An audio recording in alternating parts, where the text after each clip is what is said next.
हमारे यहाँ जो ऑक्सीजन के लिए लिक्विड ऑक्सीजन प्लांट लगा है 10 KLD का, और वो ख़त्म हो रहा था। उसके लिए डिमांड भी गई थी।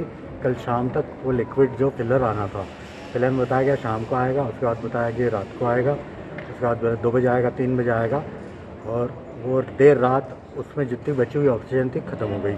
उसके अलावा हमारे यहाँ जो सेंट्रल ऑक्सीजन सिस्टम से ऑक्सीजन दिया जाता है सिलेंडर के माध्यम से, ऑक्सीजन फिर भी प्रदाय जारी रहा, लेकिन लिक्विड मेडिकल ऑक्सीजन टैंक जब ख़त्म हो जाता है तो उसके कारण जो दबाव ऑक्सीजन का जो बनता है वो बहुत कम बन पाता है।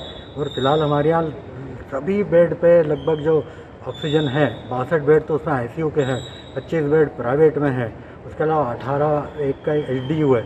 हर एक पे ऑक्सीजन पॉइंट चल रहा था, उसके कारण प्रेशर कम हुआ। ICU में 62 सीरियस मरीज है, 6 डेथ हुई हैं, लेकिन वो उसको ऑक्सीजन की कमी से कहना इसलिए नहीं होगा। ऐसा होता तो ICU के बाकी भी तो 62 क्रिटिकल मरीज हैं, वो उनमें से करीब 12 या 15 बाईपैप मशीन पे हैं। अगर वो भी उन पे भी असर हुआ होता तो ऑक्सीजन का दबाव ज़रूर कम हुआ, क्योंकि एलोमो टैंक अभी तक नहीं आया है।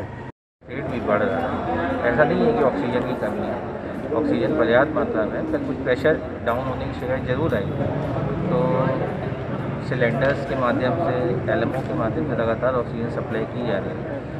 थोड़ा पैनिक क्रिएट हो जाता है पेशेंट में, इसलिए इस टाइप की खबरें आती हैं। बट जो डेथ्स हुई हैं, 12 डेथ हुई हैं, और डेथ हुई है वो मतलब नॉर्मल पेशेंट ज़्यादा हैं, जो क्रिटिकल हैं वो ज़्यादा हैं। डॉक्टर्स अपना पूरा योगदान दे रहे हैं, इसलिए जो थोड़ा सा डेथ्स का आंकड़ा आप लोगों को लगा।